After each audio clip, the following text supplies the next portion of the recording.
Hi everyone, welcome to the next vlog in the vlog series From Data to Value. My name is Henrik. A couple of episodes back we talked about the implications of becoming data AI ready. Now this week we had the opportunity to talk to one of the AI experts here in the Nordics that has been working a lot towards the public sector. So join me here in this conversation with Göran Lindsjö. How would you describe or how would you tackle the topic implications of saying AI first, data first? What is the implications on a middle manager level? On a middle management level, okay, I think there's actually a lot of implications, and I think they are different from one company, from one organization to another. There might be, for example, if we take one of the supporting functions like finance, I think I see in US that some of the CFOs are have a discussion that they will have a lot of new, very, very powerful tools, for example, for prediction. And this means that they are coming closer and closer to the really core business of the company and can do a lot of things they couldn't do before. So some of them are discussing to expand their own department because they are getting more important for the company. But on the other hand, some of these tools are so easy to use that actually the different departments or units or whatever can use these tools themselves. So then some of the CFOs are discussing like shrinking their department because they are not needed that much as they used to be. So for the team, for a CFO, for example, there's a lot of implications, really, yes. So one of the main implications of when you have gone to an algorithmic process is that you will have to reassess what is your core value add, core process. Exactly. And it could shrink and it could go bigger. Someone else could do it in the future more effectively. Yeah. So you will actually need to reassess what is your core scope. Exactly. You need to do that.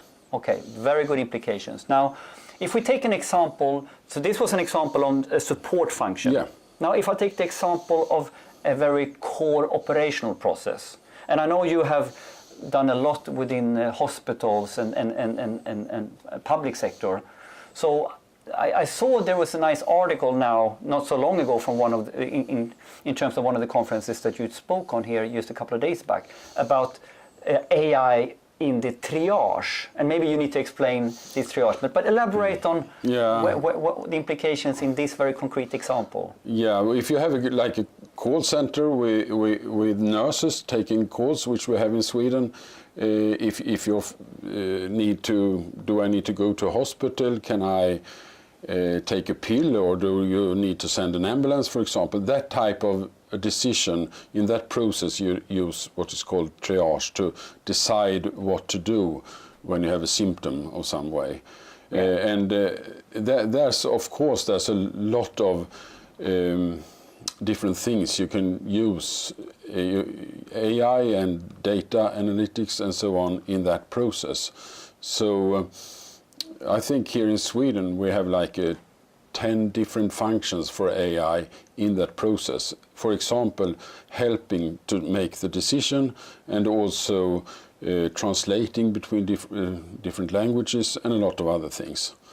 So here, of course, we come to a point where we can get the nurse is not alone with her own experience anymore, but AI can basically, at her fingertip, give her the world's best knowledge on how to diagnose based on what the patient is saying and stuff like this. That's right. So you have like maybe a closed system with the machine and the nurse, and making the best of both parts really, delivering something which would be better than if you only had the nurse or only a machine.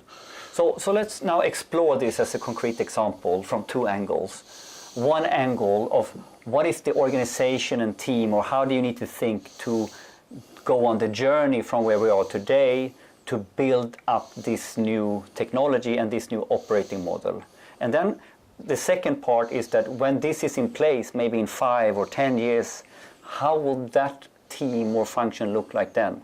So if you can elaborate on this as an example, how to get there and how will it sort of be operated? What do you think? What are the key things, implication for how the team we need or the competences we need to get here? Yeah, in this specific example, I think the nurses need to be really part of that journey you describe. Exactly. Their knowledge and their experience is really needed to do this.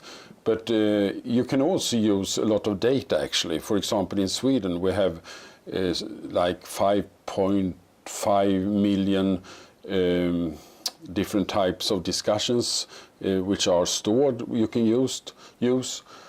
And that will also need these nurses to be able to use their good judgment to what you can use and not.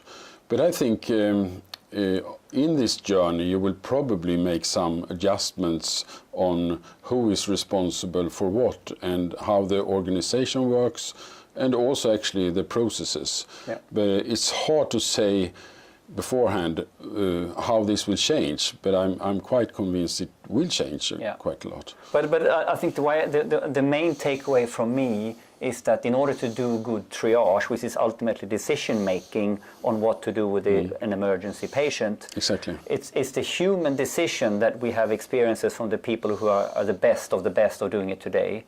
We have the data and the knowledge from the cases we have done and the outcome of those cases, and then we have the people who knows how to program algorithms and who can do this. So you really need to have them working on this project or this initiative very tightly together. Very close together. So it's a cross-functional approach that is really needed. I agree with that. Yeah. I think so. They need to work really close, as you say. Yeah. Okay. And then the main takeaway for me on the operating setup, it's really hard to say because in the end, depending on how far we can stretch AI, it then means that this part of the process is automated. This part of the process is decision support for a nurse, and this part of the process is still where the human interaction is the most is the optimum one. So where this leads us is also, I think, a journey. Yeah, it's a stepwise journey that in the end you start and the process looks like this way. So there's a continuous evolution or innovation of that process that could be expected over the next 10 years. And one of the implications, I think, from what you describe now, is that you really will need a lot of retrain during that journey.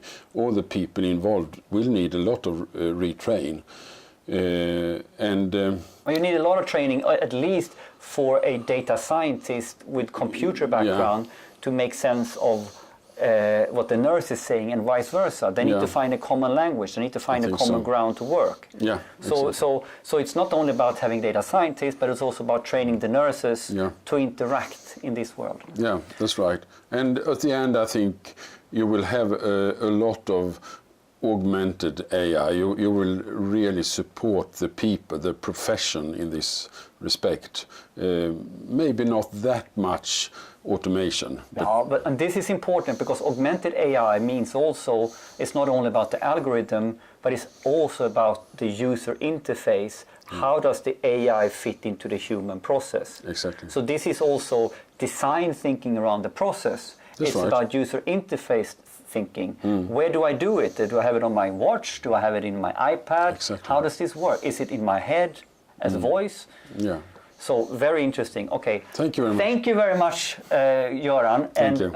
We will continue to do these deep dives on certain topics. Very exciting, and I'm grateful that I could join you here. Yep. And thank you, Close, where we are using their facilities. You are here at the conference, and I'm stealing you in the break. Thank you very much, Göran. Thank you. So, I hope you enjoyed that. Please comment, share, subscribe. What is your reflection when you see this in a conversational style? Love to hear your thoughts. Until the next one, have a nice one.